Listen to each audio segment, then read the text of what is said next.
Oh, what a day! What a lovely day!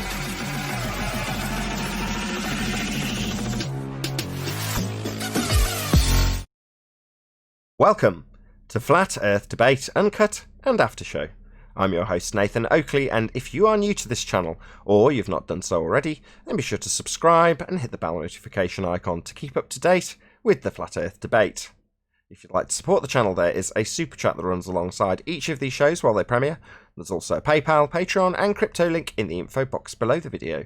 Speaking of Patreon, I'm going to do a quick shout out to all of you who do support me on Patreon, so a massive shout out of thanks and appreciation to Abraham Mohammed, Adrian Quintana, Alistair Main, Blue Ridge Ranger, Burn Fat Till My Stomach Is As Flat As the Earth, Chris Hillman, Dank, Dave Rakia Gafford, David Robinson, David Wayne Foster, Dick Earth Skeptic, Edwin Johnson, Erwin Jennisons, Felix Hung, Fireball X, God Rockin', Henrik86, Joshua Balsimo, Kirsten Smith, Liam Nedrick, Life is Short, Maria Neelands, Missouri Bear, Muted, NA Literalist, Nathan Thompson, Naibai, Rob H, Skeptic936, Steve ALM, Texas Mike, TheFlatEarthChannel.com, The Real Gabster, Tina Baker, Unbelievable Productions, and Windrider. So a massive shout out, thanks and appreciation to all of you for supporting me on Patreon.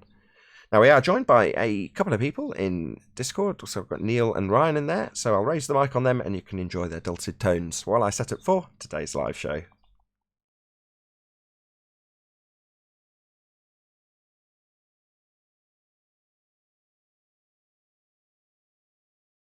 Did you catch all the clips I put out, did you say? Yeah, I was watching last night, so... Quite good. When there's a really good one, you hope, obviously, that it'll reach the most amount of people. And in this instance, it did. I was really pleased with the Spider Monkey video, or Spider Daddy, or whatever it's called. Yeah. No, it's good. I like it because they're short. They have a nice, you do nice artwork on it, on the topic. So, I got to see that. It kind of pulls you in. Oh, you like the thumbnail? Yeah. No, it's good. It adds to it instead of just a blah verbal, letter saying such and such. You got background and a little comedy sometimes in the thumbnail too helps. Yeah, I used to sort of come to the thumbnail after I'd finished editing and processing and rendering and uploading and processing again. Then I'd think about the thumbnail. Be like, oh yeah, what am I going to do for the thumbnail? Whereas now I've been sort of, while I'm editing each video, I sort of think about what I'm going to do for a thumbnail. And then it makes life a lot easier by the time you actually get to the end and you're editing. You've ended the editing process and you're uploading. You can then go on to making the thumbnail while it's uploading and processing to YouTube, which is precisely what I did, and it's just that little bit more efficient doing it that way. Yeah, again, that's fix good. myself a coffee. Back in a second. All right.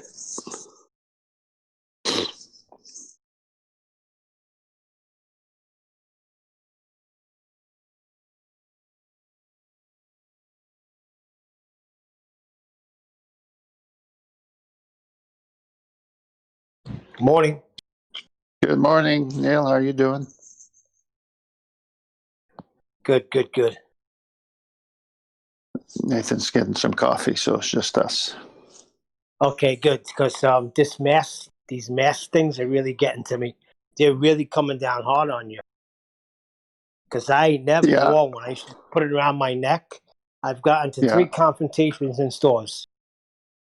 Oh, tell me about yours, because I got into one the other day, and I'll share mine. And I never wear a mask.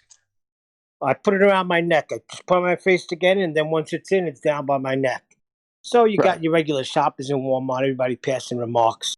Meanwhile, I'm in an aisle by myself, just me and my wife. I'm going to wear a mask? Are you kidding me? So when I get to checkout, I'm standing behind this person 20 feet away, and I hear her say to the cashier, these people are getting people sick. They don't want to wear their masks. Put your mask on. But she's got her back turned to me, so I don't think she's talking to me. I thought maybe she was talking to her son. So I didn't say nothing. Then she said something again. And I just said, listen to me. You wear your mask. You want to breathe your own filth in and suffocate yourself? You do that. I don't have to. She goes, well, obviously you don't know the law. a law was passed by Governor Cuomo. I said, oh, you think that's a law? You think that's all the governor has to do is say it and the law is passed? No, no, no, no, no. There is no law. I do not have to wear a mask, and I'm not. So it led to about 5 or 6 other people coming to me. Then I guess the manager coming to me. And this is all while I'm self-checking out. And he goes to grab his phone like he's going to call Governor Cuomo. He goes, well, then you got to talk to Governor Cuomo. I said, I love it. Keep going. You go talk to Governor Cuomo, you moron. That's not the way laws are passed here. You know what I'm saying? So it's funny. So what happened? What happened? I just checked out. Did you check out? Yeah, I was checking out the girl cashier that I got into because it led from the lady that was checking out, her cashier attacking me. And the whole time I'm just telling her, shut up, put your mask on, do your job, cash people out. Don't worry what I do. I see people without a mask tent. I don't say nothing. I don't say a thing. I don't say, hey, put your mask on. Everybody's trying to beat the police. So anyway, it got to the point where she was yelling to the manager, can I disallow his sale? I said, yeah, you go ahead and try to disallow my sale. I walk out with the stuff. Oh my gosh, you actually said that? Yeah. They wanted to eliminate my sale, and I just kept checking out. When I got done, I said, have a nice day, buddy. I mean, they do have hold on. They do have the right to refuse service. You realise that, right? Too late. I was already checking out. Hold on. As an ex-salesman, this is one of the few powers they actually do have. They have the right to refuse service. So they can say no to you. No, I'm not going to serve you. No, you're not going to get to purchase your products here. You've no right to purchase from them. You know, obviously, the whole customer's always right thing, because you want business as a businessman or woman, you want business. But by the same token, you still have that right to refuse. In other words, if they choose to say, no, I'm not going to give you service, they don't have to. Just so you know. However, it is also your right. Wait a second. How could they just refuse you? What's the reason? They have a right to. I don't have to sell you something. So what's that, Neil? You want to buy my camera? No. What are you going to do? Make me sell it you? No. I got you. No, I don't have to serve you, Neil. No. Neither do they. But however, there is a downside to that. Yeah, but you're not a store. Yeah, I have been though. I've been in retail. I've worked in stores. Nevertheless, what I'm saying is, as I preface this, as a business person, you want business. Now, the guys you're talking about, the checkout, it's not their business, right? Right. They're a corporate scum. So don't give that corporate scum any more business ever again, ever, Neil. That's what I learned. As soon as COVID started, but little Hitlers that have got a security job suddenly feel they can tell me what to do when I'm going to give them money. Well, very quickly they found out that I just don't go back. I go to the local guy who's running a shop that's more than happy for me to walk in and just buy something, shockingly. He's not going to tell me what to do. He says thank you for me giving him money. Now, the corporate dicks, they don't thank you for giving you money. They tell you where you walk and what you do and how you behave in their store. I'm not going to be told that, so I just don't go in their store. I vote with my feet and I go to the guy with the local business. In fact, I've gone out of my way during this to try and assist any local business that has gone out of their way to stay in business. Doesn't matter if they're doing it via the internet and they're just, locked doors with their business running that way. I don't care. If you're a local guy who's trying to keep yourself in business, I want to support you. Do I want to give the local giant who's just been allowed to stay in business because he's bent over and put a load of tape on his floor? No, I don't want to assist them. They've had it easy. Everyone else has been locked out of their business. So why would I want to help the guy that's telling me what's what with their little Hitler security guards? No, I'm not going to be told what to do. I'll go somewhere else. That's the only power you've got. Go somewhere else. Can I muddy the waters once he's done? I can't help it though. My wife is totally opposite from me. I just like confrontation. You play right into my hand if you say something to me. well, Neil, sit back, have a sip of your coffee, and listen to my story that mirrors yours. I'm all ears. So I go. It takes half an hour to get to town. So I'm going to town for a particular store for a particular product for someone else, not even for me. So I get there. And of course, it's been 2+ weeks, almost 3, that the Riverside, county I live in, the sheriff says, you don't have to, we're not going to enforce anything. No one needs to wear a mask. And I've been not wearing a mask. And even when I go to the big stores, I don't wear a mask. So I go to this little store, the one that Nathan's talking about. So this is the contrast. And I walk in, and I don't have a mask. And the owner points to me and points to the outside and says, you go out, you don't have a mask. And I said, you're right, I don't have a mask. I said, will you, and this is after I picked up the product, put it in the cart. I said, will you, if I give you my credit card, will you check me out? I'll wait outside. So I gave a reasonable answer. And he said, no, you go out. And I said, so, no, I understand. I'll go out because it's your store. But I drove a half an hour to get here for this one product. So if I give you my credit card, I'll wait outside, I'll sign whatever. No, you go out. And I said, look, you're pressing my patience now. I drove a half an hour to get so now it's getting confrontational. And so I said, you know what? You're now being discriminatory. I'm willing to go outside. I'm willing to give you money. All you got to do is check me out. I didn't drive here for nothing. He said, I'm going to call the cops. I go, please do. They have no power over me, or they can't do anything to me. Now, I know he has the right not to sell. So that's why I said I'd go outside. So this young couple is watching this thing, and they both have masks. And they're like watching me, watching him, watching me. And they're saying, I'm strong in my position. He's strong in his position. And I'm courteous all this time, too. And so then they said, we have a mask. I go, oh, you have a spare mask? And they go, yes. I said, oh, you're so kind. You brought peace to the situation. So they got this mask, right? So they bring the mask, or I go outside to get the mask. And they go, man, that was intense. And I go, well, yeah, some people are, this way. But I thank you, and I appreciate it. And so I put the mask on, but I don't cover my whole face. I go and buy the stuff, and nothing is said, but nothing changed. That's so the last time I'm going there. Like I do? Nathan says, they ain't getting my money anymore. So you just covered your chin like I do? I just put it like on my chin?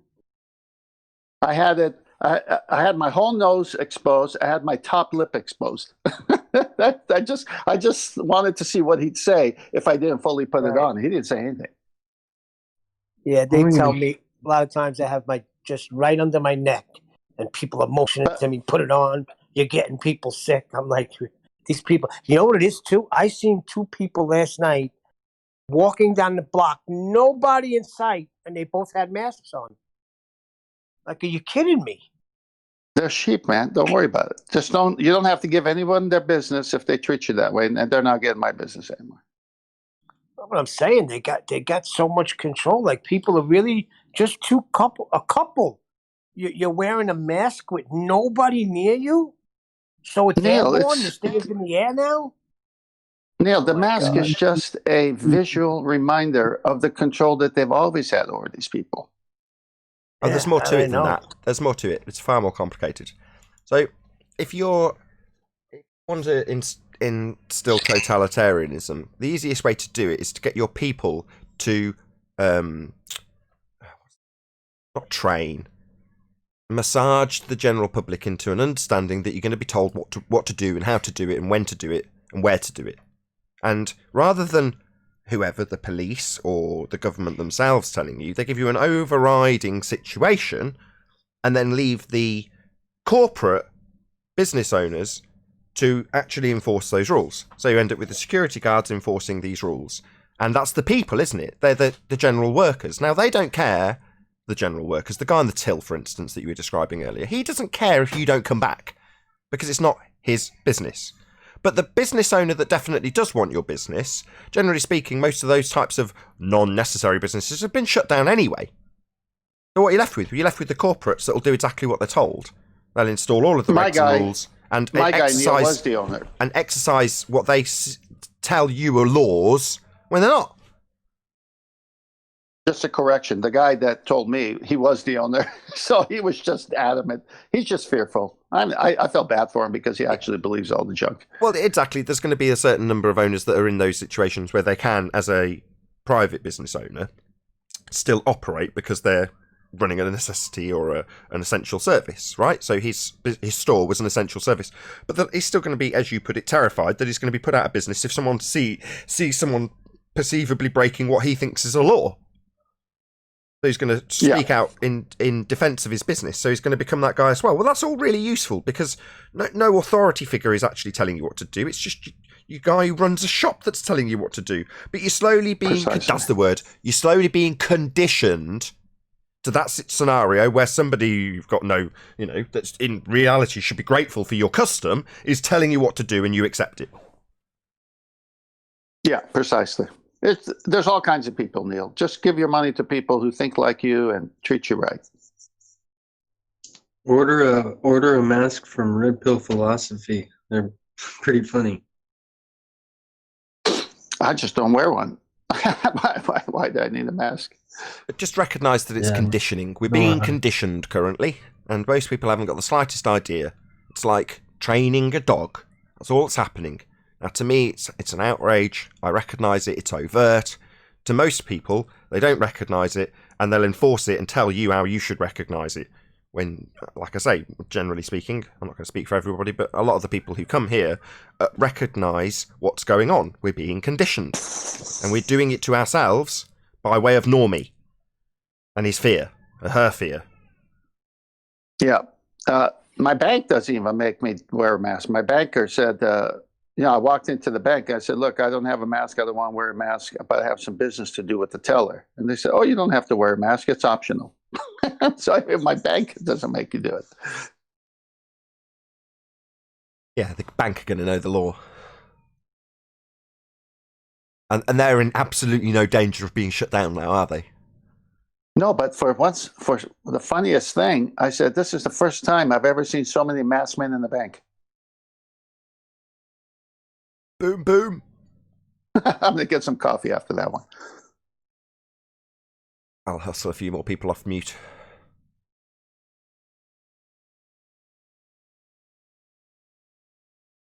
Had a couple of new members join over the weekend. I have to shout them out on the live show. Brody Hyde and JQ.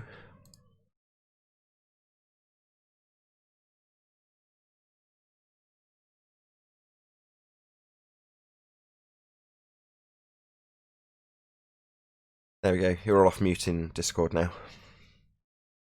Hello, everybody in Discord. Hello, Nathan. You couldn't hear me? Hello, was that Stephen Lightwater? Hello, both of you. Alexander Lightwater. Alexander, very nice to meet you. I think you've spoken before, have you? I've been twice on in the pre-Discord period.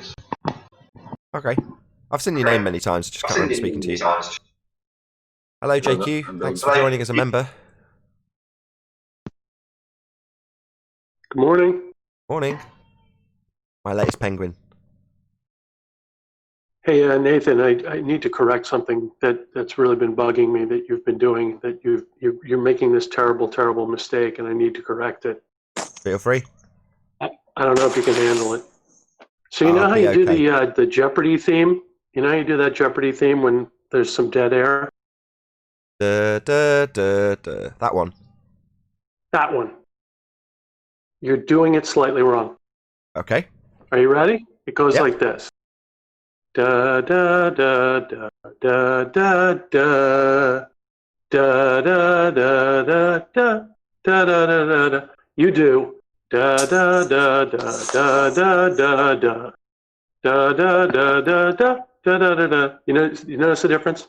Yeah, it's 4/4. Then on the second bar, they miss out one. I love it. Love it. Your latest name was giving you a flap. So it's 3/4 on the second bar. So in other words, it changes. So it's da da da da da da da. There you go. Exactly. So there's a rest. It doesn't repeat. Well done. I think Just felt I needed to correct that. Thank you. It's important stuff. This is critical details. It is. It's one of those things that you hear it and you're like, no, rest. Every time I hear it, I'm like, God. No, I'm very grateful. I'm very Also, I am sincerely apologetic to anybody who's a Jeopardy fan that was offended by my incorrect rendition of the theme tune for the conveyor belt. So you were in disequilibrium for that second? Right. And what's up with that? The English dominate music. Come on, Nathan, you should know that. But Jeopardy, we don't even have Jeopardy here. Talking about just music in general. What about it? We dominate the Americans. Yeah, that was something that surprised me when I went to the States. Just how much English music there is played there. Loads. If you can call it music. Is that Arwin? Did I hear Arwin? No, that was somebody else. Oh, it was Ryan. Sorry, Ryan, go ahead. I just said it. You can call it music. Oh. I didn't hear that. Say that once more. He says you can call it music if you want. That's, half the time I'd probably agree with you. I'm talking about old school music like Queen and The Who and the Beatles and all of that stuff. The real stuff. There you go. Yeah, I love all that. Who are you talking about? Queen. The Who. Oh, who. Okay, I got you. Neil, I'm just having fun with you. The Who. Who? Who? Hootie Who?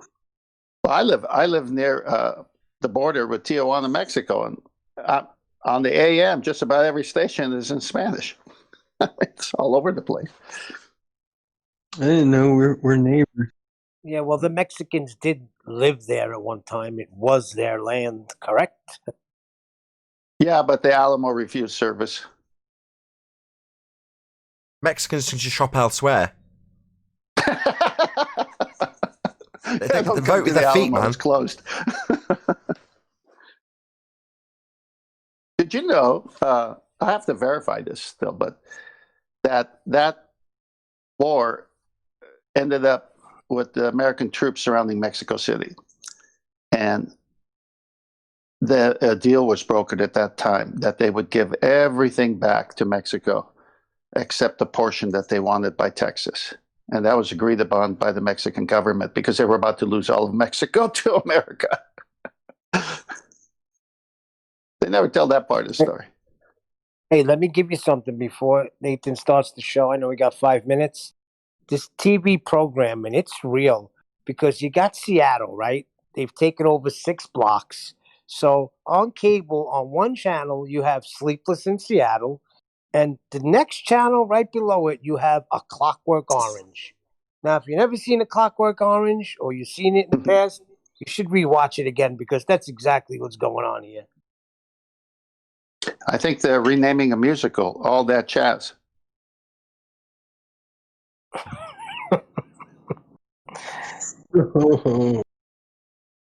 That Clockwork Orange, boy. And that's Kubrick's, right?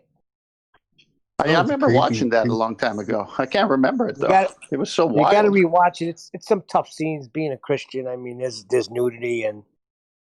I can't remember that. A lot of English slang.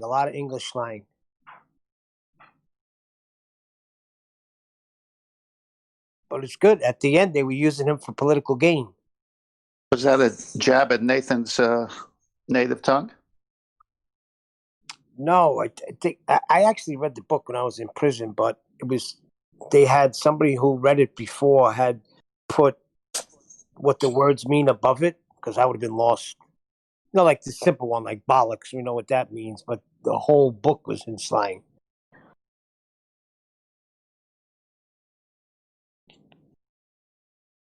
Yeah, it's a long time ago. I don't think I even finished. It was such a wild movie, and I was so young. It was like, what the heck is this? Yeah, I didn't understand it as a kid. I rewatched it last night, and I got it. It's fresh in your mind.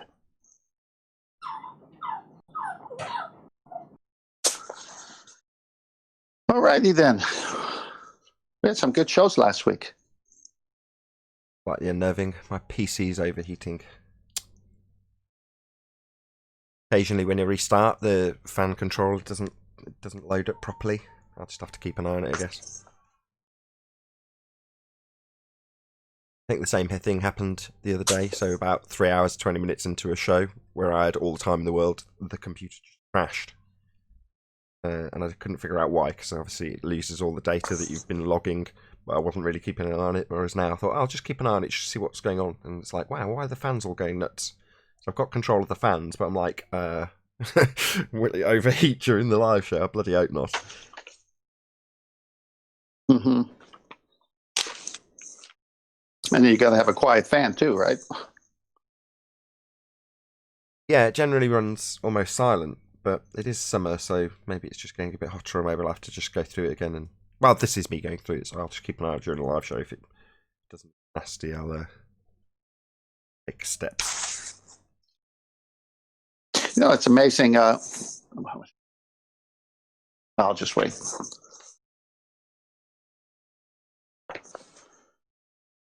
It was about the angular resolution and the vanishing point, how people deny that's a reality to everyone's eyes. Ah, yeah, it's a total outrage. Prove to me that we've got a diffraction limit. Or to put it another way, prove perspective's real. Why am I being asked that? Well, because it's not included in curve maths while they make assertions about what things do in the distance. I don't make any claims about that. Perspective is definitely real. I don't have to justify, cite, or prove that citations are needed for converging things in the distance. No. I didn't provide anything because it's not necessary. However, an extraordinary claim that we've got a physical geometric sphere edge horizon blocking things in the distance, that definitely needs to be backed with something, and when you're claiming it based on what you see in pictures, you're definitely going to need to count for the fact that things converge into the distance, i.e. perspective. And the diffraction limit, very much documented and real. I don't need to cite, unless you're going to deny that things converge in the distance. Well, when that was asked to the guy yesterday, or whatever it was, Friday, what do we get? Stony silence, right? Mm-hmm. How many times have I been on my boat or on shore or on a dock, anywhere, and someone says, hey, do you see that thing out there? And I go, where? And then they take their arm and they point their finger to it. And I go, I still can't see it. It's too small. How many times does that happen in life with all the people in the world? And for these people to deny that ever happens?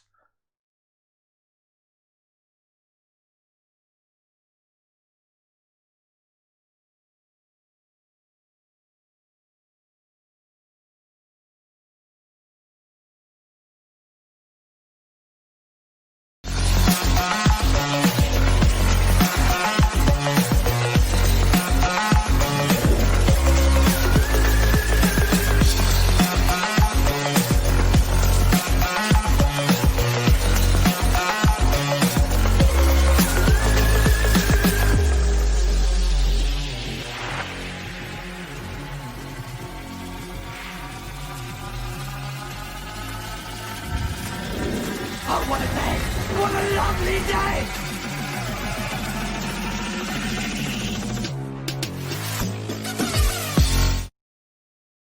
Welcome to Flat Earth Debate Live.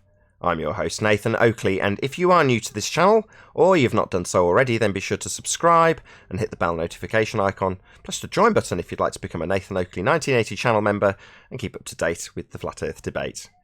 If you'd like to support the channel, there is a super chat that runs alongside each of these shows while they are live, and there's there's also a PayPal, Patreon, and crypto link in the info box below the video. Most importantly, if you'd like to join the discussion, simply mute the page you are currently watching, then click the link in the info box below this video to join the panel and express your views on the nature of Earth. If you do join, please don't swear. If you do, you'll be ejected, and if you are, please don't try to rejoin the stream using sock accounts. You'll be warmly welcome back on the next stream. Please also share the show on social media. Sharing the show obviously increases the live audience, but this in turn increases the chances of a more diverse panel. So please share the show on Facebook and Twitter. And one last time, if you're new to the channel or you've not done so already, then be sure to subscribe, hit the bell notification icon and join button to keep up to date with the Flat Earth Debate.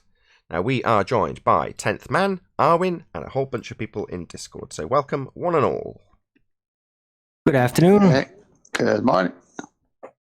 Good morning, good morning. Good afternoon. Afternoon. Hello, one and all. Any signs of a physical geometric sphere edge, formerly known as Earth curve? No, it's not real. It's fictitious. Can't be seen. Well, I saw a television program on the Netherlands today, and it was actually, let me find it back. It actually said, what is it again? Earth from Space. That was the program. Oh, right. Space. What's that? Not a vacuum, but they'd like to think it is. Oh, they claim it is. They But definitely it was say all it's a bragging vacuum. about, oh, look at all the incredible satellites, and we can do all this incredible video work and see here and there and zoom in and zoom out, let the time progress. Like, oh, in satellites, man, it's everything. It's the future. They got to give you some good background sci-fi music, like. No, it was really nice classical music, you know, just like they use on the nature documentaries and all that. So it was, Nah, but it was. It's got to be Star Wars, man. Come on. No. Good No, morning, but anyway, guys. their supposed space outlook on Earth, that was fisheye lens, just Okay. very clearly. So what you're saying is you've seen a program that was called Earth from Space. Okay, well, space, they say, is 10 to the minus 17 torr vacuum. Any evidence that you can have gas pressure, that's be the stuff that we're breathing, without the necessary antecedent of a container. And just before you answer, so for the audience's clarity, this black bit here on screen right now, that's claimed to be a vacuum. And this bit is gas pressure. And it's claimed that gas isn't filling the available volume in violation of natural law. So is there any evidence that you can violate this natural law?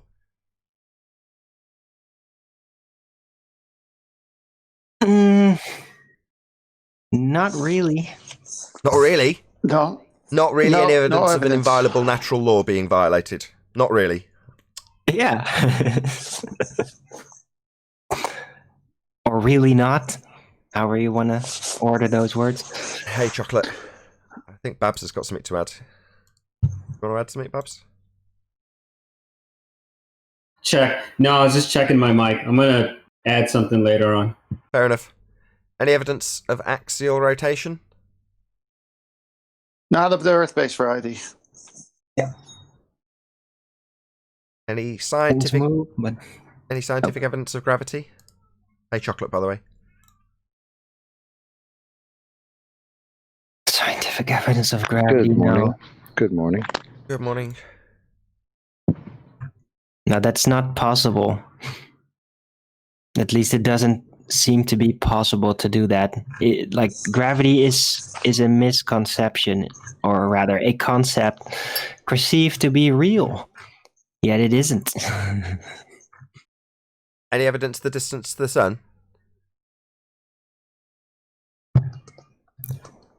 It's over there. Yeah, no distance. It moves with the observer.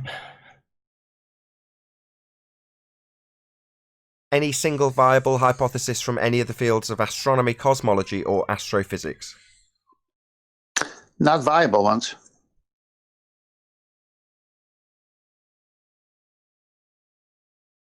I think that's pretty tough when you can't get past the first step of the scientific method. So, bit of a problem. Yep. Any evidence of the R value, Earth radius? Black Swan. At Black best, Swan. at best, guys, we've disproven the radius. At best. At best. That's classic. Might as well give that Imagine all context. All the textbooks they got to go change. So Mitchell from Australia, shout out to him, he was debating a chap called Mr. Sensible, and the Black Swan argument was put to him, and he understood and conceded all of the points in the modus tollens argument. And then he went on to say, well, given that all that is correct, at best all you've done is debunked Earth radius. He's not the only one that said that. Who else said that? The guy that what's his name? What's it gets it was debating, the vegan guy. Cool. The what guy? He debated some vegan. I forgot his Vegan name. Gains, Vegan that something. guy. Is that who you talk about, he Neil? fell into the same trap. Was it that Vegan Gains guy? Is that who you're talking That's about, him. Neil? What did he say? What did he say? He fell Basically, into the same trap. He goes, pretty much the same shit. Like, so you. Go ahead, Neil. I'm sorry. No, he was saying all you did was just prove that it could be bigger. Wasn't he just vegan the question? Yeah. Yeah, unfortunately, that guy didn't even really understand his model. So I don't even think he could understand how detrimental proving the radius to be wrong was. So he just by far was not prepared to even have that debate. So, but wasn't that what Mr. Sensible thought? That it was only like a 1 or 2 mile difference when he conceded that point, and come to find out, yeah. He thought that we were laughing at him for him saying, "Oh, it could be much bigger," but he was only thinking about it's just a little bit bigger. He not realizing that still has a giant impact on the entire model. Absolutely. That's the funny part.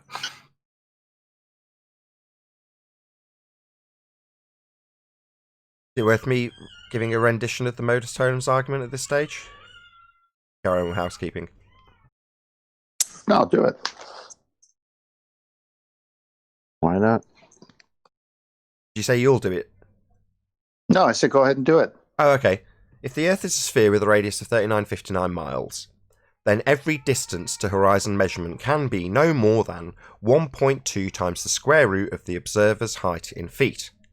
We have a demonstration of an image with the horizon beyond 10 miles, when it should be at approximately 1.2 miles, given that the observer's height is 1 foot. Now, if you calculate out how much bigger that would make a physical geometric sphere edge based on their mathematics, that would be 1.2 times the square root of the observer's height in feet, then the circumference of the Earth, based on that observation alone, would put Earth at the claimed orbital path of the Moon.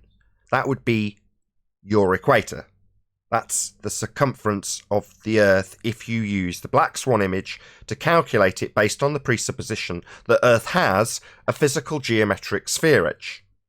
Now, obviously, this debunks the notion that we have a physical geometric sphere edge. It cannot be 10 times in excess of where it should be, because that would make it non-physical. So we are now told by our opponents that we do not see a physical geometric sphere edge horizon, in spite of the fact that the claim is supposed to be proven out by that very physical geometric sphere edge horizon blocking boats and buildings in the distance. So you can't have it both ways. You can't have the horizon both be physical, geometric and blocking things and never seen, incapable of being seen, never to be seen, doesn't exist. It can't be both. We only have one horizon. The horizon we observe in reality is not a geometric physical sphere edge. It needs to be, because they're going to be drawing tangents to a physical tangent point, otherwise known as Earth curve, the geometric horizon, to do geometry. This is the end of the globe religion based on its mathematics. You don't have a geometric sphere edge horizon, and you require one to do geometry. Well, that's why I hate the Black Swan.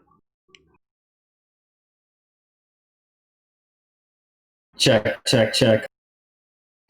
Yeah, we checked you earlier. You're all good.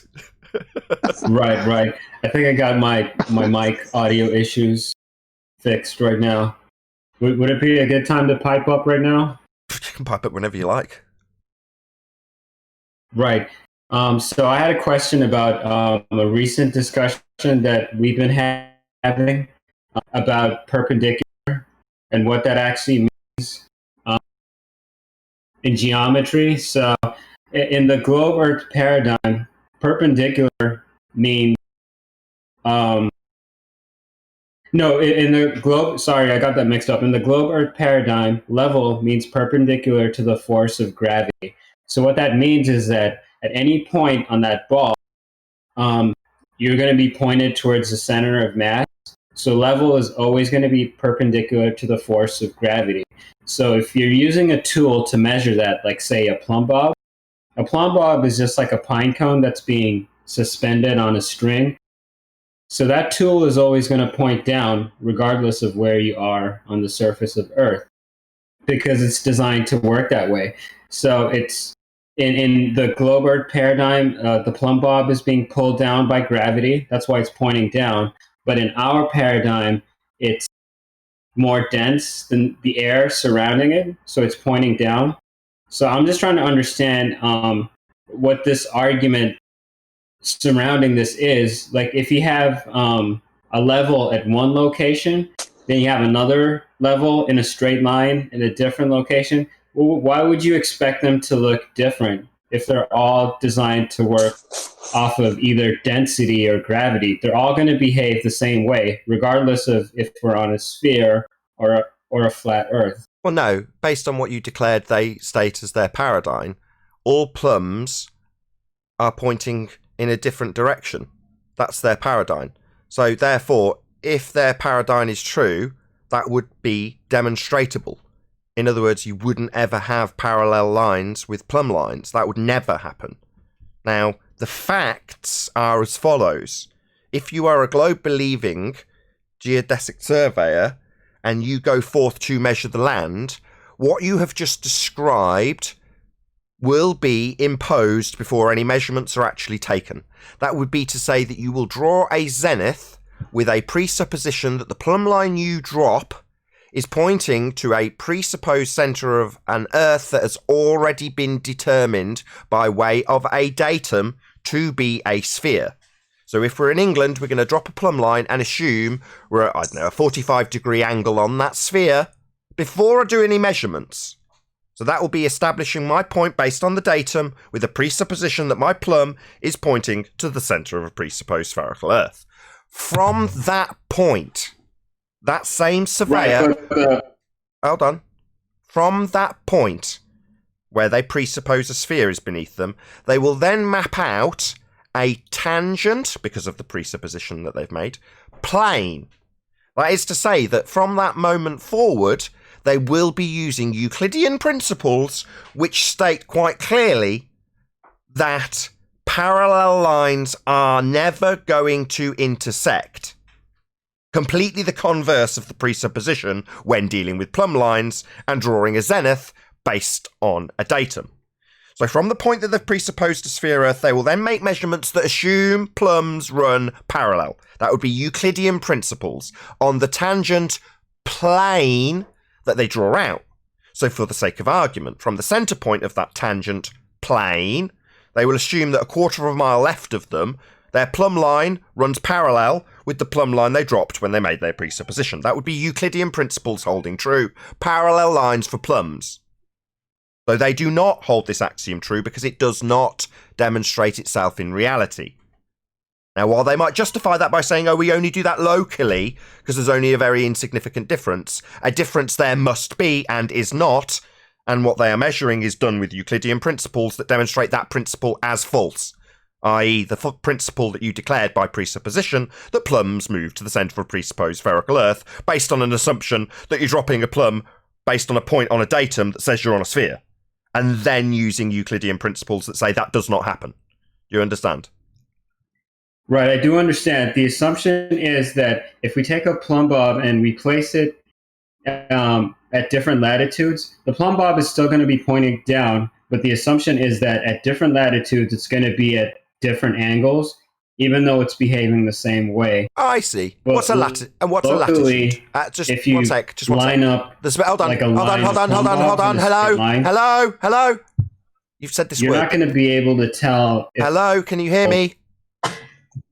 Latitude, you say? What's that?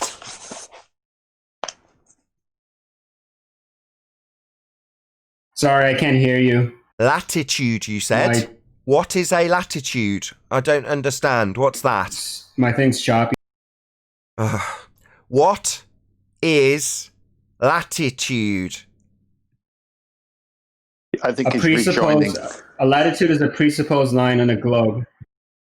So we're presupposing our position on a globe. A latitude is a presupposed... I keep talking over you. Oh my God. A latitude is a presupposed line on a globe.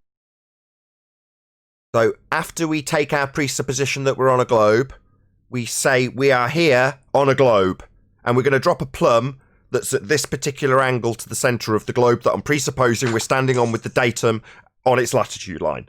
From there, we're going to use Euclidean principles that declare Earth's flat. But prior to that, we're just going to make our presupposition known with a convoluted explanation about datums. But ultimately, it's just begging the question that they're on a sphere to only go forth and measure it as flat. Hope that's clear for the audience. It's circumdicular geometry, Nathan. It's a begging the question fallacy. They apply a datum.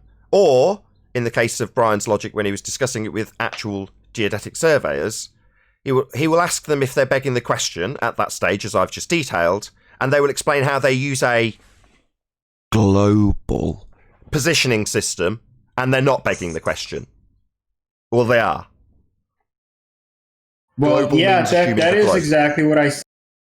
Go on, Babs. Go on. That is exactly what I said before. I said that they're going to drop a plumb bob at presupposed latitude points, and the presupposition is that at those different points, it's going to be facing different angles. But that's all just presupposition. Yes. Now, Babs, can that be demonstrated? How would you demonstrate? That's my question to you. Can that be demonstrated, what they say, that if I go a distance away from one plumb bob, and I drop another plumb bob, that they're going to point, and the angle of the point, if you take it all the way out, would actually cross itself at a distance? Because it's impossible because the distances are too large, so you wouldn't be able to tell if they're angled or... You didn't hear my statement well. If I angle two plumb bobs inward, they will eventually cross, will they not?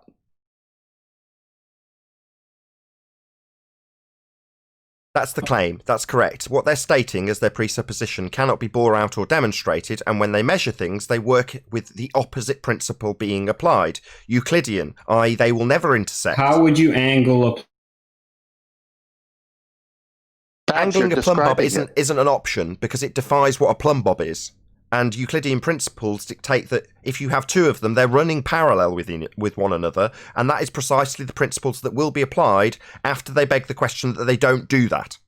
They're not measuring using those principles, they're measuring with Euclidean principles, but they're making the presupposition based on a datum, not based on what plumb bobs do, that each plumb bob they drop that will go directly down, vertical, that's not vertical. It's actually moving at an angle on their datum, even though they're looking at it moving down. Their presupposition is the only thing that defies it being vertical.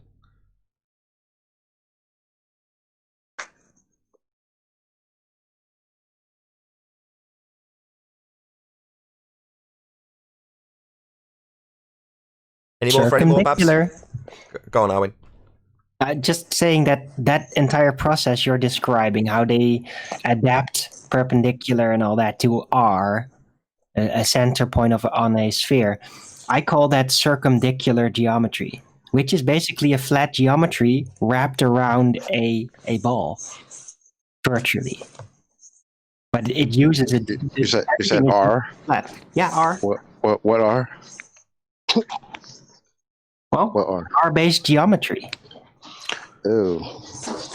That would require an R. First. You gotta have R first. right. Geometry, you can have all the R's you like, Won't make it real, though, but they use it. So pseudo R. They use that way of thinking. Pseudo R. Geometry is like a step in between that they engage with to imagine the Earth being a ball, while using the flat Earth effectively in their architecture and all that. What about a perpendicular? Well, that only really works with the tools in the real flat world. And in the circumdicular geometry, perpendicular isn't really perpendicular. It's just R-based perpendicular. Can you please give me a citation out of any dictionary for circumdicular right now, Arwin? No, there's no circumdicular in the dictionary just yet. But I don't know if there ever will be. But if Why don't you need go to any Wiki? citations, it's me. Why I don't you said go to it. Wiki, Arwen, and put it in there so that you can really take him for a ride? I don't know. I just hope it kind of catches on, because I think it is an eloquent description with more in there. You're so And- poetic with pseudoscience. Right. So yeah, but yeah, I call it circumdicular geometry. It's just R-based geometry, and it warps everything. Doesn't really work in a technical sense when you do that, but it allows you to presuppose the Earth is a ball, despite all the readings of your tools that say it's flat. Like a So it plumb ball. works in a just so story. Yes, exactly. Got it. It's just there to reinforce their belief in the ball. It's just there so that they Any are ballers in definitely concerned with it and worrying about it. That's the main thing, that they worry about being on a ball.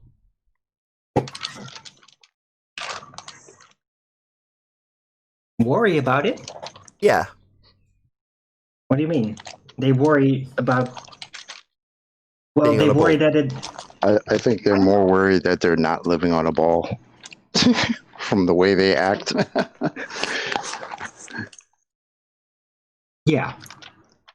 I think we covered it. Although I think don't we've- know how conscious they are of it. It might be very subconscious, visceral process to just defending their personal inner feelings, their youth dreams, and all that. But why would that be when human nature knows nothing about living on a spinning ball? We all operate on a flat, stationary plane. I don't understand this Because- mentality of it has to be a ball when you don't even experience that. It's nonsense. Because they grew up getting used to that and building their future dreams upon it. That's why. Dreams of what?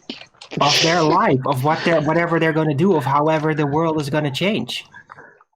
It's all based foundationally on that the Earth was a globe, because that's how it was presented to them when they were blooming up in their dreams and like, what am I going to do with my life? And yeah, It still doesn't explain premature sycamore pollination in north of England on the globe.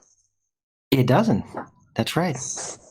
But I don't think anybody cares about that. Well, I'm just adding to the story. If it's just a just so story, then they could be hanging on to it because they want to,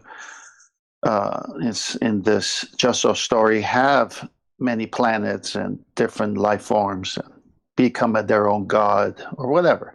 It's all a story.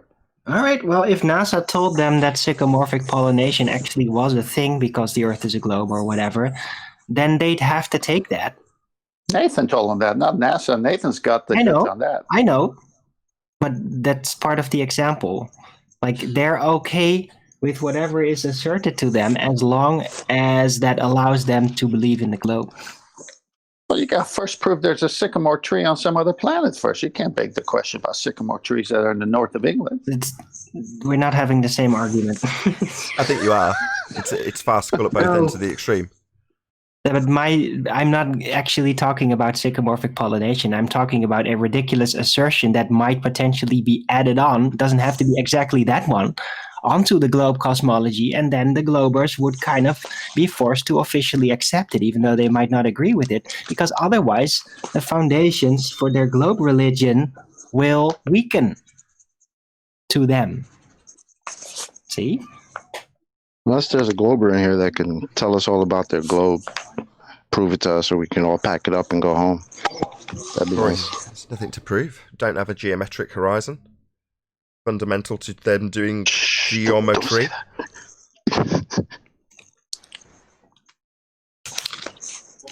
Don't take away all their hope. Maybe Well, the somebody will plumb come in and, Hey, you're and say, talking. yeah, we do have a geometric horizon. The plumb bob, two plumb bobs prove the Earth is not a ball. Pretty simple. I think there would have to be three. No, two would do Oh, wait, it. The more the merrier. water. Well, two would do it, I think. I think he's right. Right. I mean, the more the merrier, but two is all you need. Because if you go to one end and I go to the other end and we just let the plumb bob do what the plumb bob does, they should point to the center of the Earth. And if we live on a ball, it's going to be on an angle, which means those lines would cross, which means there's no perpendicular, which means they're violating geometry, which means they don't have nothing.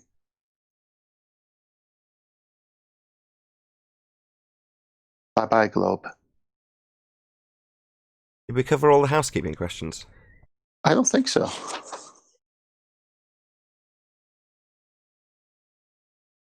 I think we did. The distance to the sun was the last one I remember. No, gas pressure. Oh, hypothesis. Oh, yeah. Hypothesis. No, gas pressure without a container we covered after Earth Curve because you said that you'd seen a show that claimed to have shown pictures from space. All right. Right. I think the molten iron core hasn't been... Ah, yes, of course. The molten iron core. How could I possibly forget? Is there any evidence that we have a self-perpetuating molten iron core at the centre of a presupposed spherical Earth? That's what the plumb bobs point to, right? The molten iron core? Yeah, I guess so. No, there's no evidence for that. Just to answer 10th man before my internet cuts off again, you can't angle plumb bobs. That's impossible. That's what I was saying, sarcastically. Worth reiterating, though. Right. Yeah, we're on the same page, Babs. Cool. That concludes housekeeping. Unless I missed in that little discussion between you two, somebody in the Discord server offering up evidence of a self-perpetuating molten iron core at the centre of a presupposed spherical Earth. Did I miss anything? Anybody? Anybody at all? I don't know, but our side has plumb bobs and plumb babs, so we got them. Cool. Well, as we've concluded the housekeeping, I'm going to do a quick shout-out to, first and foremost, Brody Hyde, who's joined as a hyena. So thank you very much for joining as a channel member, Brody Hyde. Good to have you. Also, JQ, who I thanked in the pre-show, who was actually on the show, correcting me on my Jeopardy theme tune singing. So thank you very much for joining also as a penguin, JQ. And last but by no means least, shout out to Cleary, who drops a super chat and says, any evidence of a physical object rotating 1,000 miles an hour without vibration or centrifugal force? Question mark. Thank you very much for the super chat, Cleary. I really appreciate it.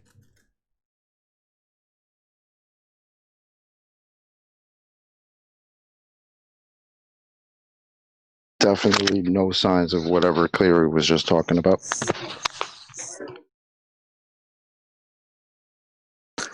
Can we see who's in Discord? And if they're not talking, allow others to come in just to see if someone wants to bring up globe proofs, if there are any. If you want to ask Righteous, he's maybe willing. We'll see what kind of mood he's in. If he wants to move people into the other room to get somebody who's a bit more talkative in. He should be in the moderator mood. I don't want to talk for him. He's sat next to you. No, I know. I'm just egging him on there. Well, we got the rumpus, son. Oh, wonderful. Maybe he could answer the fictitious Earth radius again from that Association of American Geographers that he never did finish. I wasn't allowed to. I was muted. Yeah, that's correct. Muted again? Yeah, well, you're talking now. Yeah, I am. Yeah, amazingly, yes. Yeah, I'll go through it again. I mean, I think it was you who managed. You picked up how I explained it, and you actually repeated the exact definition of the difference between an effective radius and the real radius, between the apparent horizon and the geometric horizon. You did really well last time. So, just in case we don't know about this geometric horizon business, it doesn't look like a normal horizon, but it is a place that you can see, but it doesn't look like a horizon. So that's why I wasn't contradicting myself when I said you can't see the geometric horizon as a horizon. It doesn't look like a horizon, Compass? Sorry? Say again? What he's asking you is, how can something that is let's say an elephant, not look like an elephant? And you're saying it is a horizon, but it does not look like a horizon. So what does it look like? Because it'll just be where the geometric horizon is located by maths. But what we see is the apparent horizon. So it is just where the geometric horizon is located with maths. So it's not a physical location at all. It is a physical location. Sorry, you just said it's a location that's identified by maths. But it's a physical location. Okay, so can you show me what it looks like if it's physical, please? It looks like just a bit of water with which you can see beyond. It does nothing. It doesn't look special in any way. It's just a physical location. So when you say you can see beyond it, my understanding Yes. of a horizon is that it demarcates where land or sea meets the sky. So beyond this horizon, there's the sky, right? Yeah, well, that's your misunderstanding of what a horizon is. Yes. Explain to me what a horizon is. A real Well, one. there are about 4 horizons. There's the geometric, there's apparent, there is astronomical, and there is a topological one, which basically, so if you have trees and things, sometimes that's referred to as horizon. If you've got some mountains or something, there's another described as horizon. I think in the National Geographic thing that QE read out, I think they referred to that as the geographical horizon, not the geometric. So there are about 4 or 5 different definitions of horizon, but the one that we tend to like to think about, where the sky meets the water, obviously not a mountain because that sort of confuses the issue, but where the sky meets the water, that's the apparent horizon. That's what we would talk about horizon casually, but that's not the geometric horizon because, of course, refraction means it's moved away from where the geometric horizon. You can still see the location of the geometric horizon, so you can still see something that's the geometric horizon, but it doesn't look like a horizon. It just looks like a normal bit of water that you can see, and the apparent horizon is beyond it. So it just looks like a normal... Hold on. Okay, go on. Just looks like a normal bit of water. So you think a horizon is not a demarcation between, say, something that's in the near foreground. So if I put my hand in front of my face and I draw out a line with my hand, that could be a local horizon, let's call it that. It's not the geometric horizon that we should see if we're on a ball. It's a local horizon that I've created myself. There's also an astronomical horizon, which would be 90 degrees from your zenith, which would be a fictitious horizon that doesn't exist. So then we're left with the demarcation between land and sea, which by your standards on a globe is described as the geometric horizon, and it's described and defined as a visible location that demarcates land and sea based on your globe, Earth, religion. No, that's the apparent horizon. That's the apparent horizon. So we do not see a geometric horizon, and so it's definitely not visible. It's always just a piece of water that doesn't demarcate anything. Correct. Yeah, you got it. Well done. So it doesn't demarcate a point between land and sea. Correct. So if Because it doesn't of refraction. demarcate the point between land and sea, is that ever? Is that always? Well, if you for some peculiar reason you had non-standard refraction and you had an sort of inverted, sort of semi-sinking refraction, then you would actually have the geometric and the apparent horizon in the same place. Or if you went up very high and you were looking down, they would come close to one. They still wouldn't be the same, but they would get closer to one another. But because we have an atmosphere, because we have refraction, they very rarely coincide. They can get close. What would coincide? Sorry, I'm a bit confused. What would coincide? What exactly is going to coincide with what? Because you're saying that the geometric horizon isn't visible, can't be seen, it just looks like water. It's not demarcating anything between anything and anything. I just want to clarify that first of all. It's not visible, it's not demarcating anything. The geometric horizon's only derived from maths, correct? Correct. So if it's only derived from maths and it can't be seen, it is not visible, how is it going to block a boat? It doesn't. The effective horizon does that as a result of refraction because you can see further due to refraction. So the geometric sphere edge horizon does not block boats and buildings in the distance? The geometry of the Earth blocks things in the distance. Well, that would be a geometric horizon, a physical sphere edge. That would be the tangent point getting in the way then. So now you're saying we do see the geometric horizon blocking boats and buildings, even though it's never visible, can't be seen. I'm summarising how you die, and you seem to be talking through me. What's going on? We were really civil until my demolition of your double speak that you've contradicted yourself with, and now you're interrupting me again. It seems Rumpus can't debate. I'm now going to try. This is a third attempt. We'll count him off. Fourth attempt. He's getting further away from me summarising his contradiction. I clarified with you 3 separate occasions that we cannot see. You misunderstood me. That's the 5th interruption. I'm going to summarise your contradiction, but because Rumpus needs a little bunker where he can talk over everybody that summarises anything that he's contradicted himself with, he will interrupt continually, because that's what he needs when he's losing. So I'm just going to point out that he's losing and preventing me from summarising how he's contradicted himself by continually interrupting me. It's now 6 times. 7 times he's interrupted me. 7 times. So, if it's never visible, cannot be seen, is not optical, only exists in maths, it cannot block boats and buildings because it can't be seen and is not demarcating land and sea. So the geometry, as you phrased it, of the Earth can't be blocking anything in the distance. That's the 8th time it's interrupted me. I'll try and summarise it. Do you need a neutral platform?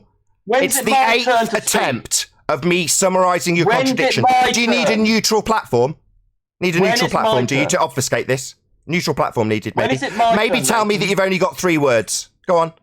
When is it my turn? When I finished. Right. When I finished summarising your death by pointing out that you've really given clarity to us not seeing something that does not demarcate land and sea and only exists in mathematics. Now, given that we can't see it, it doesn't exist, it doesn't demarcate anything and only exists in maths, it therefore cannot block boats and buildings. Now, when I point that out, you say, well, it's the geometry that's blocking boats and buildings. Yeah, that would be a geometric horizon then. So it can't be both. That's a contradiction, Rumpus. Because the geometric horizon, because of refraction, is not the thing that's blocking you. It's the effective horizon. So, which is but you said it only exists in math, Rumpus. Yeah, it only exists in maths. You just told us that. You told us that the geometry of Earth is getting in the way, but we can't see a geometric horizon. It makes no sense.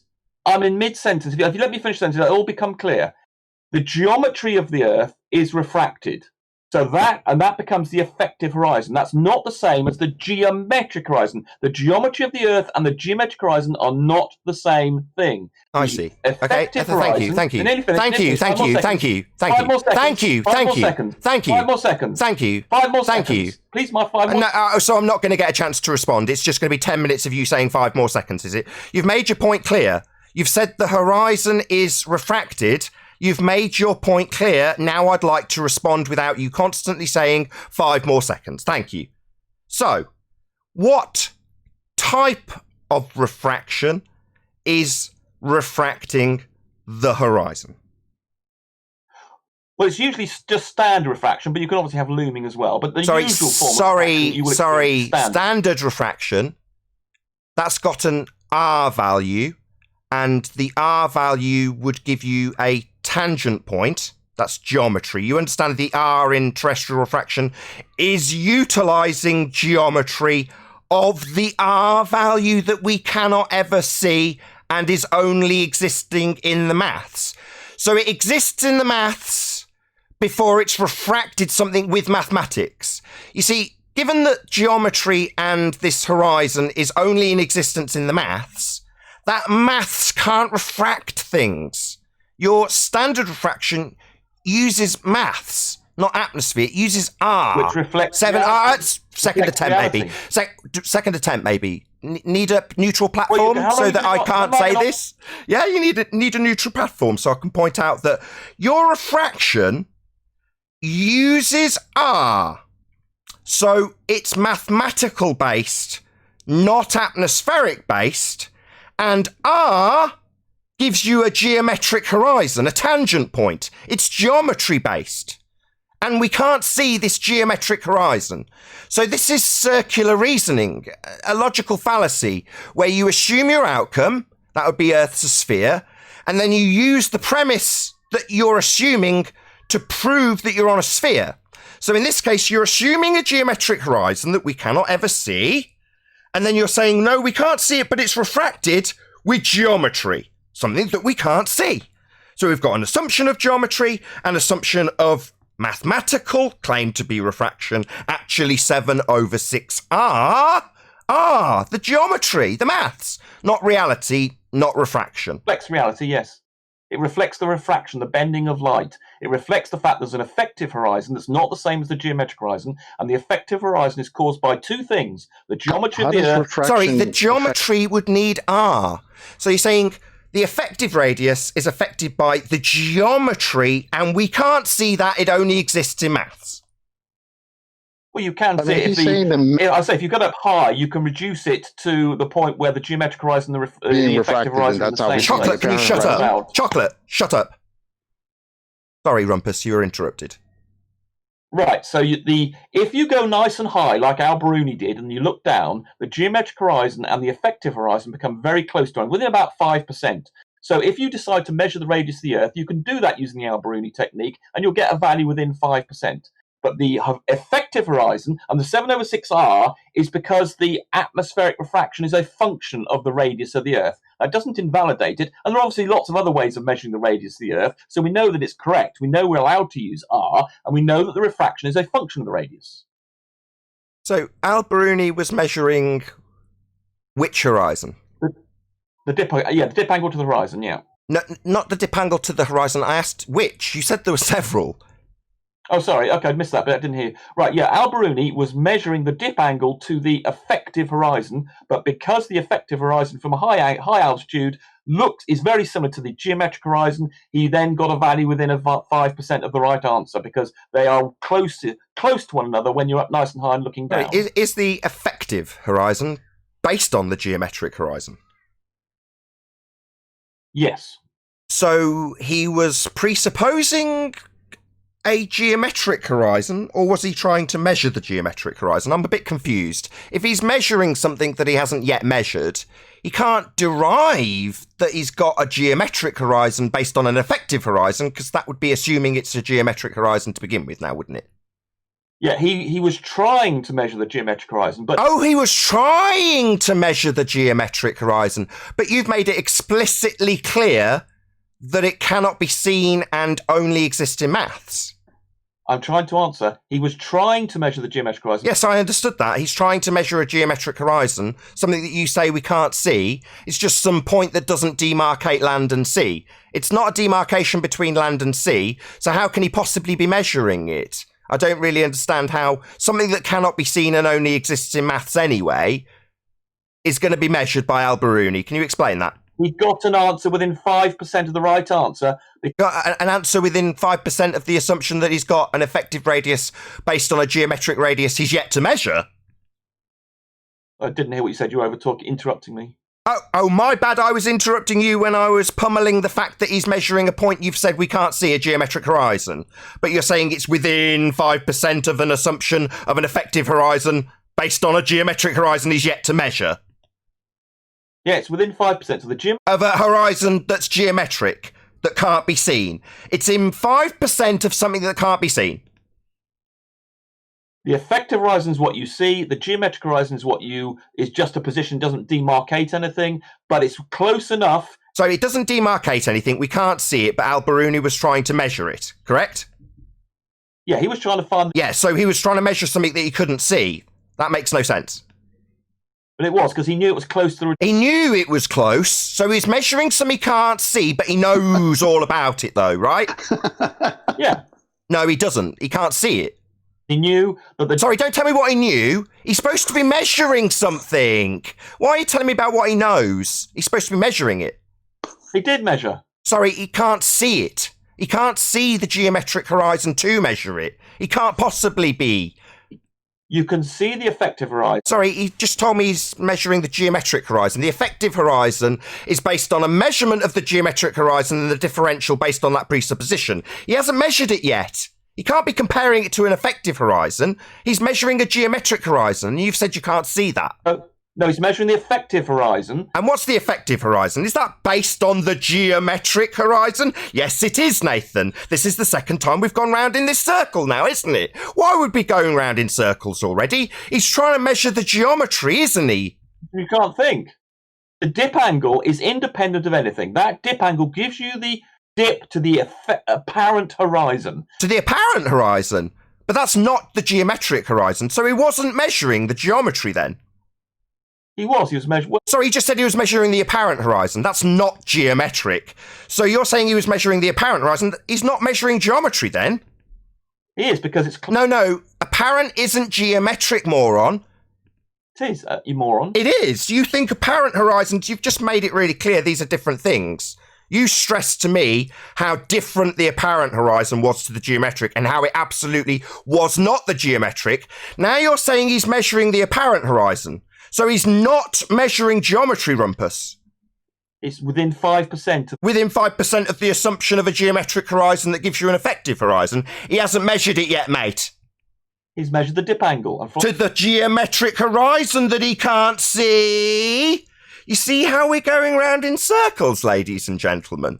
You see, Al-Biruni needs a physical geometric sphere edge to measure.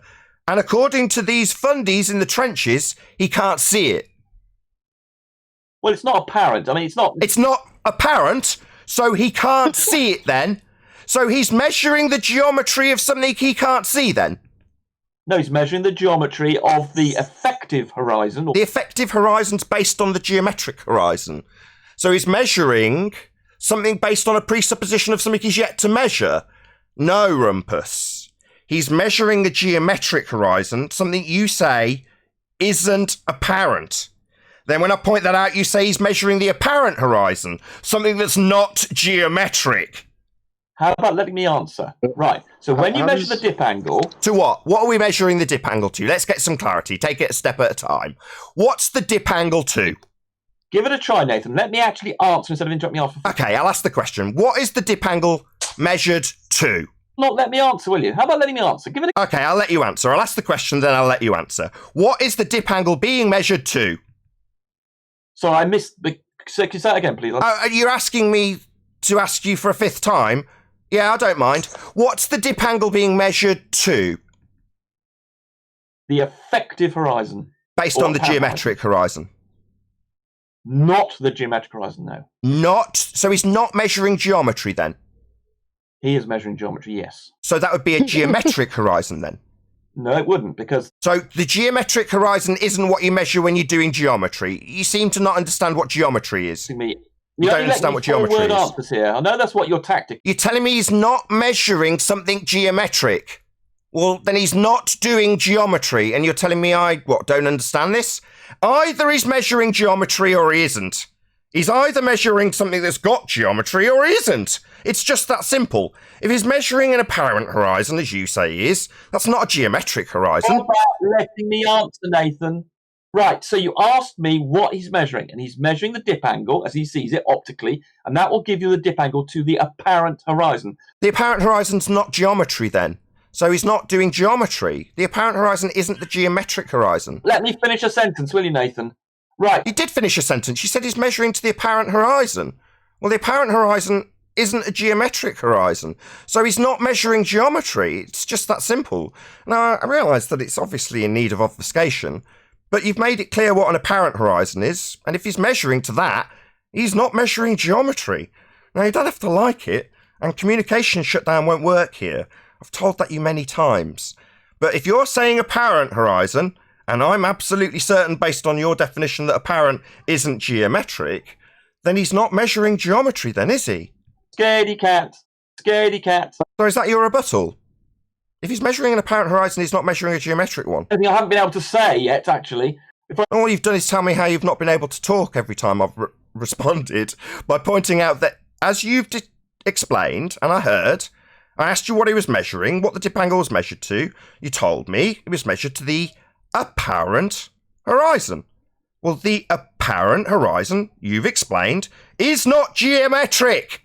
So he's not measuring any geometry then. Scaredy cat. That's the same rebuttal. Every time I repeat that he's not actually doing geometry, if he's measuring an apparent horizon, you tell me that I'm a scaredy cat. Of my answers. Nathan, he's just saying scaredy cat to everything you're saying. Yeah, that's because he's stuck his fingers in his ears and he's a coward. Rather than letting the rebuttal be heard, he would have to respond to it if he listened to it. So talking through it is the order of the day. So he doesn't have to respond to it. And he can justify it because, according to you guys in Discord, he's just saying scaredy cat over the top of me pointing out his problem. Now, he doesn't like that. Of course, it's the end of his argument. So the only thing in rebuttal, he hasn't got one, by the way, is to obfuscate the point. That's the only thing he can do from here on in. So let me finish the sentence. See what it's like. See what a debate's actually like. Okay. Right. Can I ask Rumpus a question? When Al-Biruni measured the dip angle, he was measuring the apparent horizon. That's not geometric. So if he's measuring an apparent horizon, and you've clarified that that's not a geometric location, he's not doing geometry, Rumpus. Now, I've made that point clear, and you've told me that I'm a scaredy cat. Frightened. You say the same thing again, ladies and gentlemen. So I've pointed out that if he's measuring an apparent horizon, as defined by Rumpus, that's not geometric. Therefore, he's definitely not doing any geometry. That's pretty much clear. Scaredy cat. Right. Yeah, that's an excellent rebuttal. He's not doing geometry. How does he know he's off by 5% if he didn't have a geometric horizon to measure that to? He's shut down, basically. He's decided that the only rebuttal he'll give to our concise demolition of the claim that Al-Biruni measured the radius by way of a dip angle measurement to a geometric location has been undone by Rumpus saying he's measuring an apparent location. Ergo, Al-Biruni was not measuring the geometric value of R. He was measuring an apparent location that is absolutely not geometric by Rumpus's own definition. So therefore, it's the end of his argument. Now, he can't let the audience know that, so it's scaredy cat as a rebuttal. Scaredy cat. Wow. See? Scaredy cat. Not, oh yeah, that's right, an apparent horizon isn't geometric, therefore he's not doing geometry, because that will end the assertion that Al-Biruni established R with a dip angle measurement to the geometric horizon he can't see. Scaredy cat. Excellent rebuttal. Come back, Litter. Come back, this Litter. is better than mute. It's just established. Hold on, let's just see if I can find out. I don't mind if he sticks his fingers in his ears. He then decided to use that value. I'll just find out from Neil. Neil, did you at any stage hear my rebuttal in regards to Al-Biruni, or was it all cut off by Rumpus so that he could claim he didn't hear it? No, all he did was kept saying scaredy cat, over and over again. So in other words, just for the audience's benefit, so that Rumpus didn't have to respond to the demolition of his argument. That is to say that in order to measure the geometric R value by way of a dip angle measurement to a geometric horizon, you're going to need to see a geometric horizon to measure a dip angle to it. Now, he's claimed he's measuring to an apparent horizon. And the apparent horizon, we're being told by every person in the globe Earth community, is not the geometric horizon. So he's not measuring Earth-based geometry. That's the end of Rumpus's argument. We don't have a geometric horizon, and you're going to need one if Al-Biruni's measuring to it to get an R value. This is why you haven't got R. Your globe maths is dead, fundies, and your rebuttal is scaredy cat. And let's remember, he conceded that the geometric horizon only exists in math. Yes. I guess we're in 5th grade now. That's what it sounds like. See, and we went over this with here's him on a man Thursday, with 4 and he still acted the same horizons. He's so confused because he's got 4 horizons, and he can't figure out which one's the geometric. Oh, he knows what's geometric. You can't see it. It only exists in maths. It's just a point in the sea that's arbitrary. It's not demarcating land and sea. It can't be measured to. Unless, of course, Al-Biruni's going to derive an R value from that geometric location that he's presupposing. He'll need that R value to have a geometric radius actually pointing to the tangent point. That would be a geometric horizon in their reification fallacy. That would be the point that is marked with an X and labelled horizon in their model. It's the point they claim blocks, boats and buildings in the distance with its physicality. That would be a physical, geometric sphere edge formerly known as Earth curve. That's what Al-Biruni was measuring. The geometry. And as we're being told so concisely by all of the fundies currently, we can't see the geometric horizon. We can only see the apparent horizon, which is not geometric. So Al-Biruni's never going to derive an R value from an apparent horizon because apparent doesn't give him geometry. The geometric horizon would give him geometry, and that's precisely what he was claimed to be measuring. Now, that leaves them with a bit of a problem here at trench level, because they don't have one anymore. The Black Swans debunked it. So he now needs to change the rhetoric, defy what is claimed by Al-Biruni, which is that he's measuring a geometric location to give him the radius value, by saying he's measuring an apparent location that's not geometric. But it is geometric, even though we can't see that, ever. It's not visible. So, if this isn't clear as crystal to the audience what's happening, you're being lied to. With doublespeak. Yeah, it's 1984. Stand alone together, people. You don't have a geometric horizon. This isn't 1984. Reality is what it is.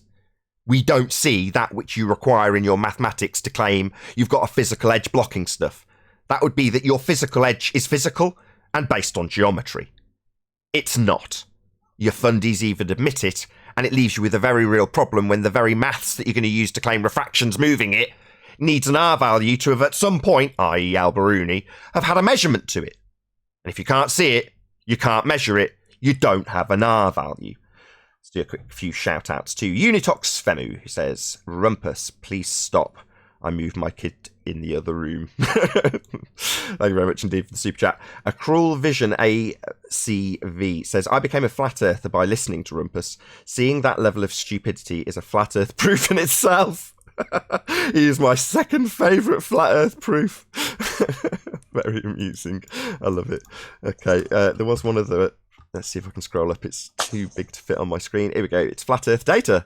Thank you very much indeed for the super chat, Flat Earth Data. What causes Al-Biruni's horizon? Earth curvature or eyesight? Rumpus. Make an angular resolution orthographic drawing. Thank you very much indeed for the super chat. And with that, I'm going to say first and foremost a huge, massive, enormous thank you to both Discord and G Plus panels for making today's live show possible. If you are watching on either the Nathan Oakley 1980 or Nathan Oakley premiering streams, then stay tuned as there will be an after show to follow. Be sure to check out NathanOakley1980.com and the Flat Earth Debate Forum to keep up to date with the community debate. Another massive thank you to all of you who smashed the super chat, liked, commented, shared, subscribed, and all that good stuff. Once again, stay tuned if you're watching on a premiering stream. I've been Nathan Oakley, and I'll see you all in the next video.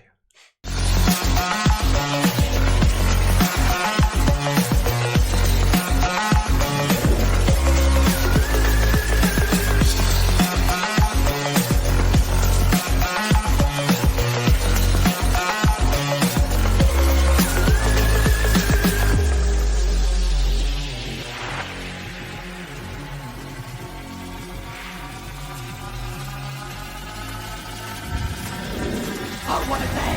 What a lovely day!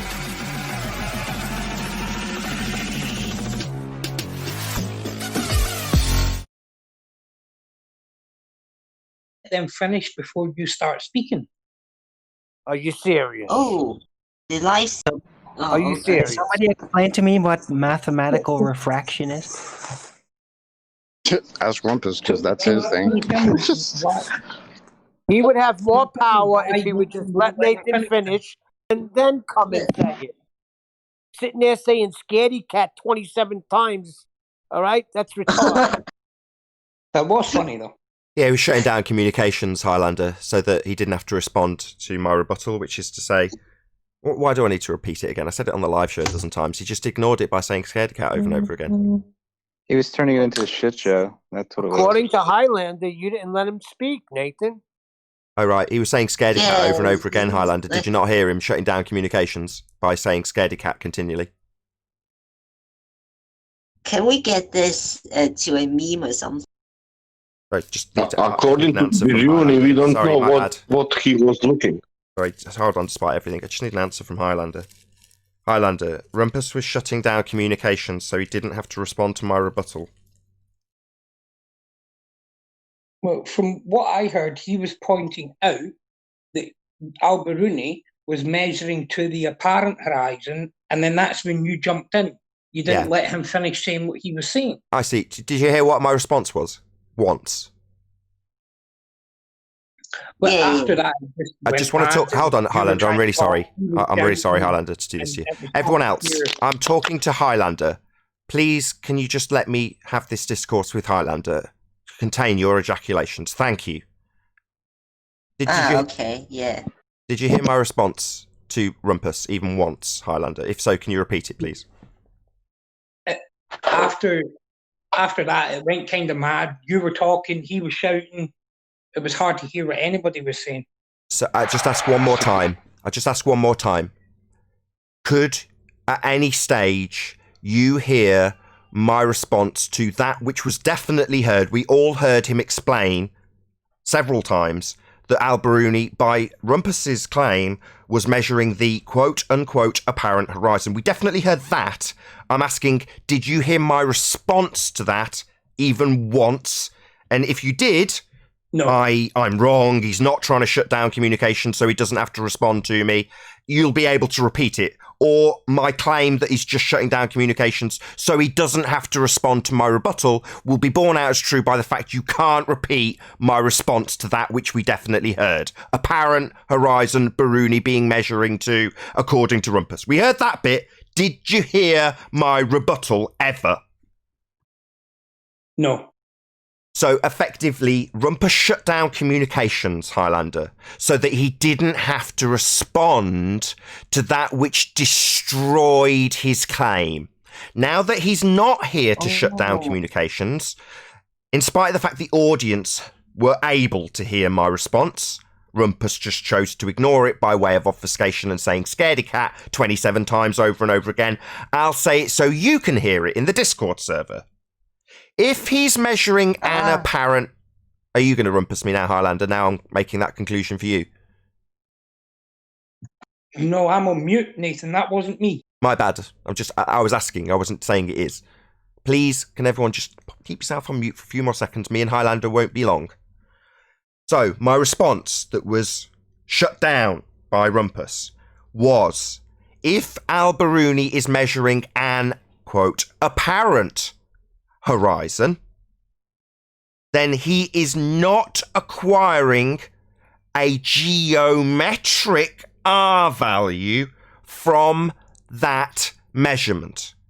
I went on to qualify that Rumpus defined these multiple horizons, and these multiple horizons are not the same. Apparent is not the arbitrary point in the sea that he claims is a mathematical horizon. It's not the visual one. So therefore, Al-Biruni is not acquiring the R value for the geometry if he's measuring an apparent horizon. Do you understand, Highlander? I understand what you're saying, yeah. Oh, so you see, saying that... excuse me, was it not clear when I told everybody else that me and Highlander were having a conversation? Obviously not. Thank you. Sorry. Thank you. Highlander. So, now let's just see, I'm not going to hold you to this, but just for the sake of this discussion, is there a rebuttal to that fact that he's not going to get an R value from that measurement then? That's what he's supposed to be getting, I'll point out. He's deriving R from this, a geometric value, i.e. radius. He's not going to get that from an apparent horizon. You understand that? That's good. So is there any rebuttal to this, Highlander, or would it be better that this question wasn't delivered concisely?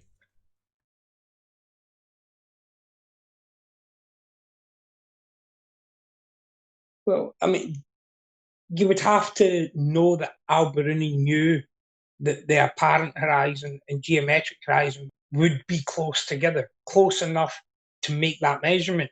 Now, none of us were with Al-Biruni at that point in time, so we wouldn't know if he knew that. No one can state what Al-Biruni knew and what he didn't know. I see. Yeah, we can. He documented it. He was taking a dip angle measurement to a geometric horizon to derive an R value. That would be a geometric value. We do know it's written down. It's very well documented. It's a fact. He's measuring a dip angle to a geometric horizon to derive an R value for geometry. We do know horizons that they're measuring are supposed to be geometric. Now, that's denied and obfuscated by both you and Rumpus, but he is absolutely claimed to be measuring a geometric value.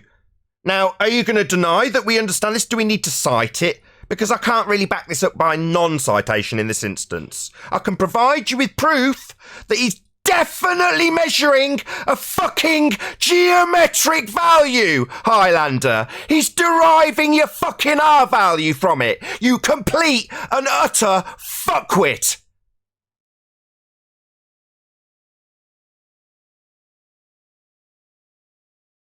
You're hearing me on FM, mate? He's definitely measuring geometry with this. Is that not clear? Was my beration not strong enough? Do I need to shout at you louder? He's definitely measuring geometry, mate. Do you not understand? Because when you do, I'm going to go back to my original question, which is to say, given that I was trying to point that out, would it not be better if you were on the other side of this argument, your side of this argument, Rumpus's side of this argument, to make damn sure that that question doesn't come through? Because he needs to be measuring a geometric horizon you say we can't see. Would it not be better that it was Scaredy Cat 27 times than me shouting at you and calling you a fucktard because you seem to think that it's okay to derive something when he's supposed to be measuring it? So if he wasn't measuring anything geometric, what was he measuring then, Nick? That's a very good question. He's claimed, I'll say it again because you're deaf, he is documented as measuring a dip angle to a geometric horizon to derive R. It's not up for questioning, even though Rumpus has changed that rhetoric on the fly. Rumpus is just a liar. He says he's measuring the apparent horizon, and that would be because he's seeing it. But the apparent horizon is claimed to be the geometric horizon in the case of Al-Biruni, and every citation for what a horizon is. Now, you've engineered a second horizon that we don't see and called that the geometric horizon. But that's not what Al-Biruni was going to be deriving R with. That's the fourth time I've explained it to you. He's supposed to be deriving an R, a geometric value, mate. So he's not measuring an apparent horizon for that. Guess what? To get his geometric R value, you're never going to guess what he was measuring. That would be measurements. Not, I'm going to guess what it is based on something else. Supposed to be measuring it, mate. And that measurement's going to be too, guess what, for geometry, drum roll, a geometric horizon. Yeah, but Rumpus said it was apparent that he was measuring to. Incorrect. And if it was true, he wouldn't get geometry from that. So he must be measuring a geometric horizon. It just doesn't jive with your current arguments because you're telling us we can't see that currently. So your current trench level argument doesn't jive with the rhetoric, a bit like with everything else we argue about here. You're arguing against your own rhetoric when you say he's measuring an apparent horizon.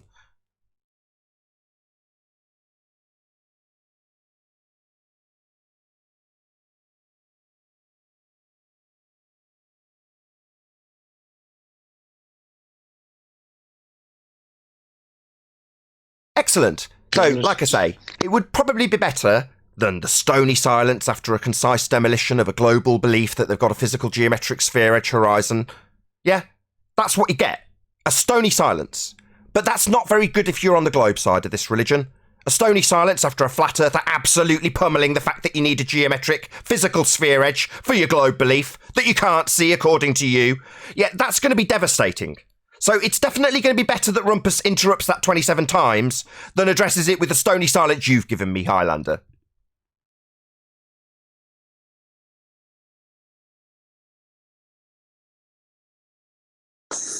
I just So basically, have again Al-Biruni working out the radius from the apparent horizon.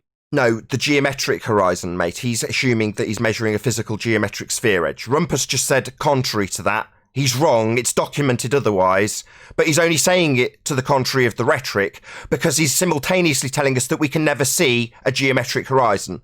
So if, according to Rumpus, we can't ever see it, Al-Biruni couldn't be measuring to it, even though that's precisely what he is supposed to be doing.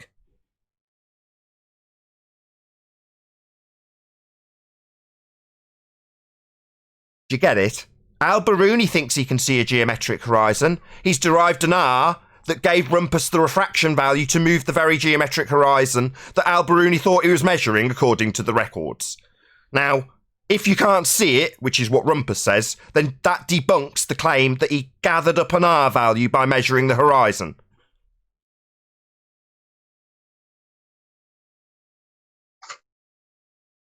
Why did Al-Biruni go to such a high height to measure that? Good question. There's so much refraction when you look through all those different layers. But so that would mean that he knew that the apparent horizon would be close to the geometric horizon. Oh, so are you going to derive thoughts of this? What is it? A few thousand-year-old person that's dead. You're going to start divining his thoughts, are you? It's written down, mate. Have you ever actually looked at what Bruni did? Because it's written down in terms of the geometry. Now you're telling me that no, he knew it was apparent. Why isn't it written down that way then? I'm sure back then they could tell that the horizon moved depending on the weather conditions. That's fascinating. It's however documented that he's deriving an R value by way of dip angle measurement to a geometric horizon. Sorry, I asked you if you've ever actually read anything that he'd put pen to paper with. You're just telling me about his thoughts. You're just divining his thoughts with your crystal ball for some reason, about what he knows about an apparent position, even though that's not what's written down. That's not what's described. He's deriving geometry from it. He's getting an R value from it. He's definitely not dealing with anything apparent, i.e. not actual. That's what apparent means, not actual. He's gathering up an actual R value from his measurement to his geometric assumption that the sphere edge is represented by a horizon. That's not apparent, even though by definition all horizons are apparent because you're supposed to see them. Now, you're violating your side, the definition of a horizon, because you tell us that this apparent position is not apparent. We can't see it. So it's not a horizon.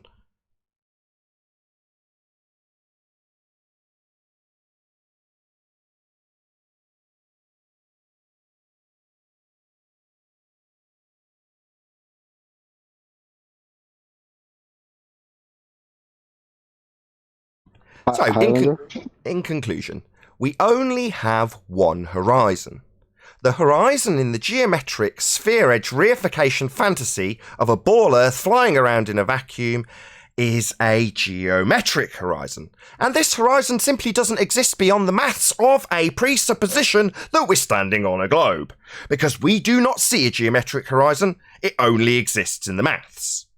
Now, that doesn't change the fact that Al-Biruni claimed to see it and claimed to derive the R value you utilise as a presupposition in every claim you ever make, ever. You don't have one. Al-Biruni claimed you did. But Al-Biruni has a friend, and he told him that he was looking for both horizon, but he never wanted to tell nobody. Only that friend knew it. So you understand now, Highlander? That sound. Again, sorry. You hear that sound, Highlander? That's your fairy tale religion circling the drain at light speed.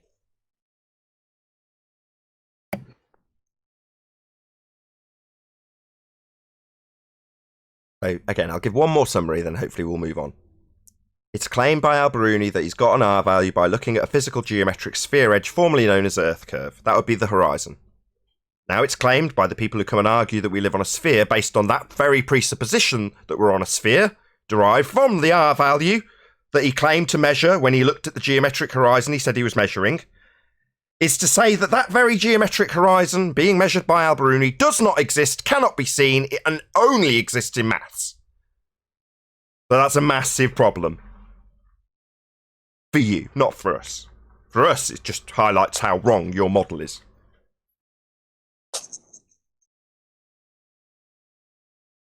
Yeah, I'm wondering, did Lumpus conceding that the geometric horizon is only found in math, if that was supposed to help his argument in any way? I don't know how it did, but I think he had to do that because he was unwilling to embrace the fiction in his science. Yeah, in pseudoscience. There is no fiction in actual science, but the science that is called science by the pseudoscientists, you need to embrace fiction to embrace that pseudoscience, also labelled as science by pseudoscientists. Just for clarity. Yeah, let me clarify why I said that. It's from the Association of American Geographers that say normally when we're mapping out things, we use nonfiction. And then they go on to say, but we must embrace the fiction in our science. But they really now change science into pseudoscience when they say that. Well said. Can I? He said the geographical and the geometrical horizon are not the same. I know I heard him say that. Yeah, so let's just say for the sake of argument, Neil, that you create a horizon in your near foreground by getting close to a wall and then lowering yourself till the wall meets the sky. Now that's going to be an apparent position where the ground or the rocks of your wall meet the sky, isn't it? Correct. Right. Well, that would be a geographical horizon. And I can do this. My example to Rumpus was I can put my hand in front of my face, and suddenly my hand is the point where the, if you call my hand, the ground meets the sky. Now, it's not actually meeting the sky, it's just apparently meeting the sky. It seems to be meeting the sky because my hand is up and I've positioned it such that my hand is between me and the sky. Well, that's a horizon. Well, is it the geometric horizon? Well, obviously not. It's your local horizon that you can create. Now, that same horizon has been qualified every single time by Quantum Eraser.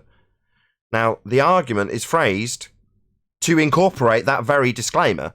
Can be no more than 1.2 times the square root of the observer's height in feet. Clarity on every example has been given. The horizon can be closer. You can have atmospheric conditions that would bring the horizon closer. Fog would bring it right in front of you. You can have a matter of feet as your visibility, right?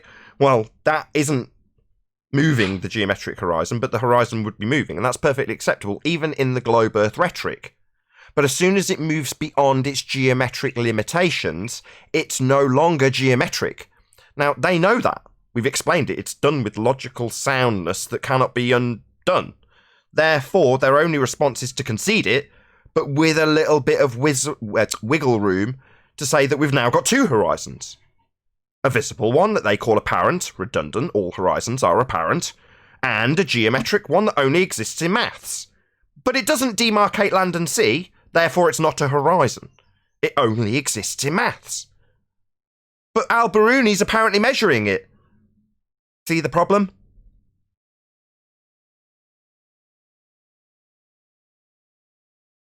Anyone find a citation for this horizon that only exists in? Sorry, can you repeat your question? Can someone say that again? Can anyone find a citation for this horizon that only exists in math? Yeah, I can. Yeah, you can go to Mick West. 2020. Sorry, hold on, Neil. You can go to Mick West's website. It's called Metabunk, and if you scroll down the page, you can find it's called the Standard Model. It's the model of Earth as a sphere, and it asserts that we've got a geometric sphere edge horizon. Were you unaware of this? I haven't seen it.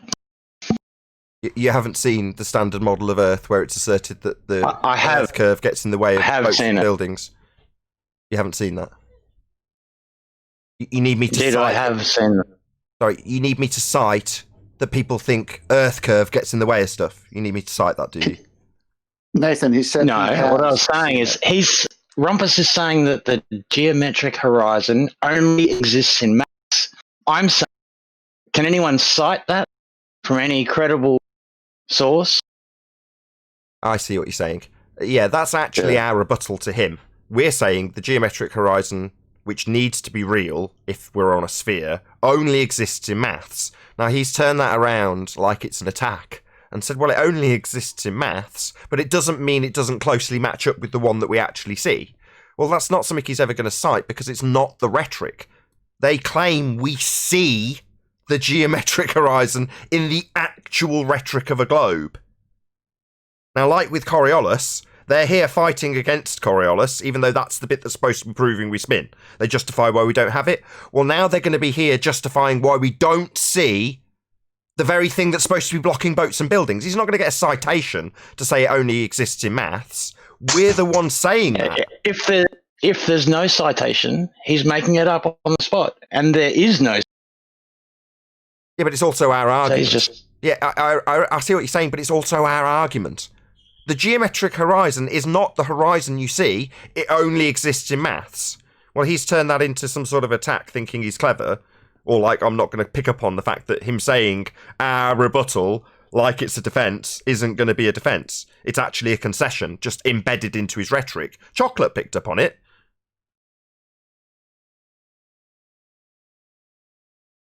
Yeah, it was close. They have another problem. If they're going to, if I Demarcation. well, Visible. So well, if we don't see it, it's therefore not a horizon, even by their own model standards. So them saying that we don't see a geometric horizon, that's, yeah, welcome to flat Earth. The horizon that we see is apparent. Even today, he was calling it effective horizon, which is hilarious. So yeah, welcome to flat Earth, Rumpus and all you Globers. You don't have a geometric horizon. It's pretty sad. Nathan, there's a weak link here, but it's in the begging the question. Will you allow me to do it with you and then have you rebut? Sure. Okay. So this isn't the first time, but I've heard and read them say the apparent horizon and the geometric horizon are very close to each other. And Rumpus said it today. Well, it's about 5%. You go through scrolling Al-Biruni's things. Some people even say 1%. So let's just say, for the sake of argument, it's 5%. We'll even give it 10%. So that means the actual geometric horizon, which can't be seen, is within 10% of the apparent. Now, Huey's here, and he did a beautiful Mostone's argument where you cited it by saying it can be no more than. So if at a 1 foot observer height, and here's the question, it's got to be 1.22 miles, the geometric, and you add 10% of 1.22 miles, how is it that we've got a picture of an oil platform well over 10 miles? Yeah, just that there is only one rebuttal. We do not have a geometric horizon. Well, that's the end of the globe model by concession. Right. So his little jab of 5%, when asked to validate it based on a real geometric horizon at no more than 1.22 miles based on the observer height in feet, still falls apart because he just made that up on the spot, as the previous caller said. Yes, he also went on to beg the question a second time by asserting that the physical geometric horizon has been refracted by way of a terrestrial value that's based on the geometric horizon that Al-Biruni derived, i.e. an R value. So he's got 7 over 6R. The mathematics of his horizon that only exists in maths is going to be used to bend light at a presupposed R value, to move the horizon it's based on.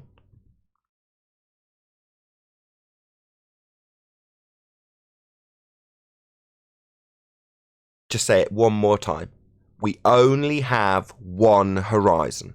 The horizon in the globe model is geometric, and it's not a horizon that we see or exists. It only exists in the maths of a globe. So, despite everything, go ahead. Yeah, who repeated that measurement from Biruni? Whoever used that way what Biruni used?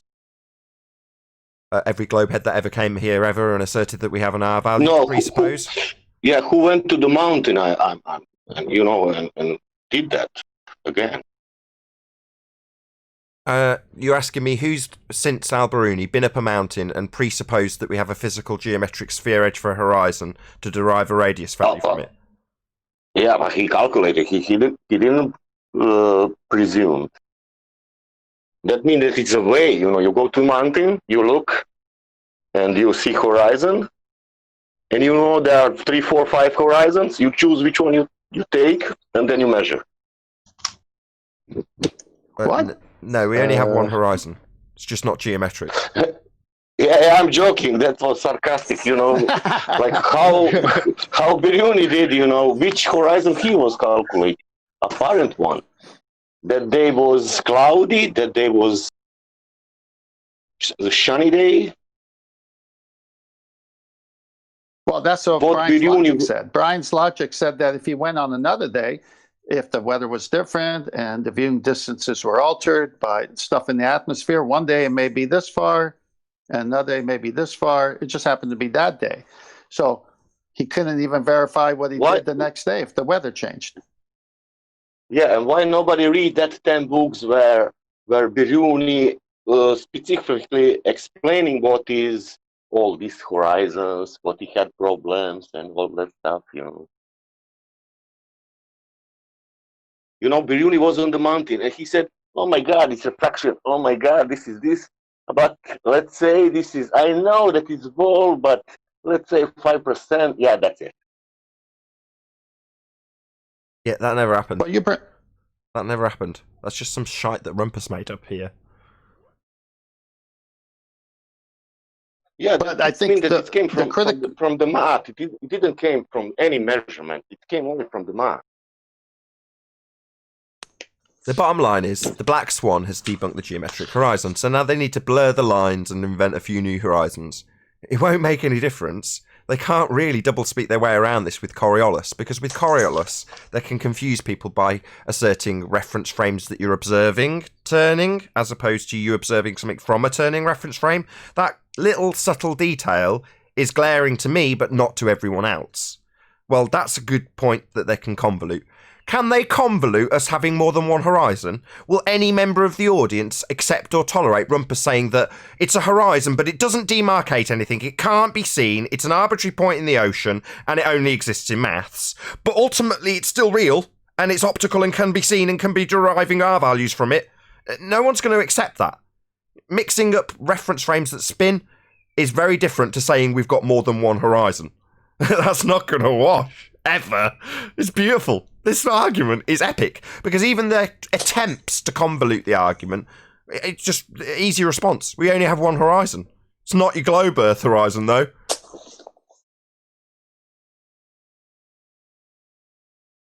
They left us with no choice but to say, welcome to Flat Earth.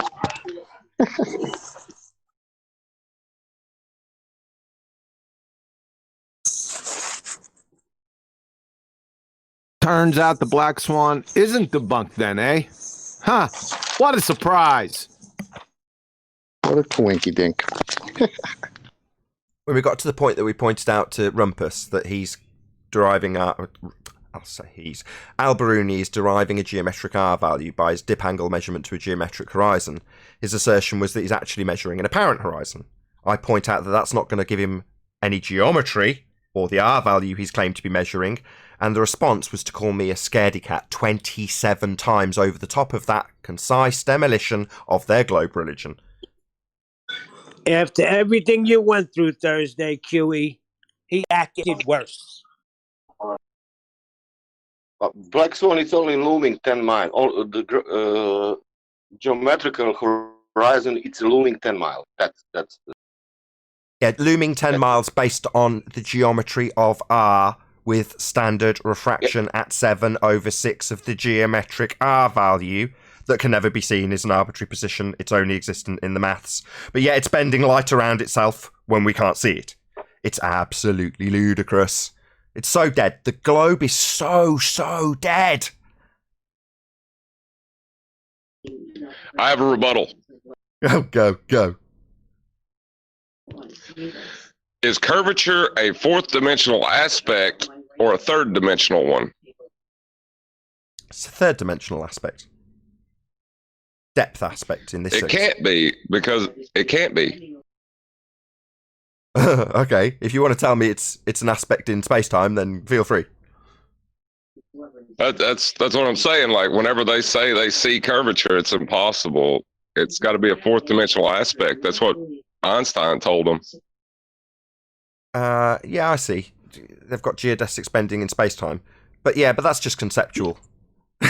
So's the globe. But that's not what they believe. They believe that in this world, flat lines are bent and bent lines are. Yeah, that's always going to be an unfortunate byproduct of being a member of the heliocentric globe Earth cult, which is to say that you have to expect quite a lot of doublespeak in order to hold that belief as true, which it's not. The Earth is obviously unobservably flat.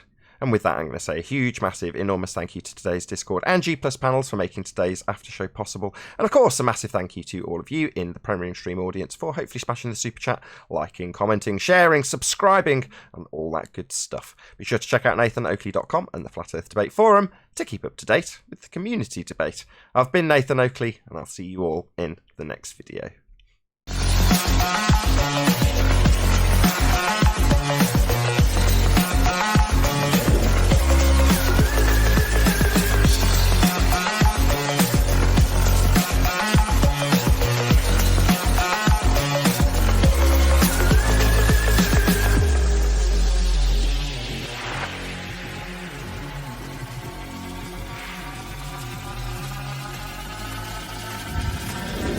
Oh, what a day! What a lovely day!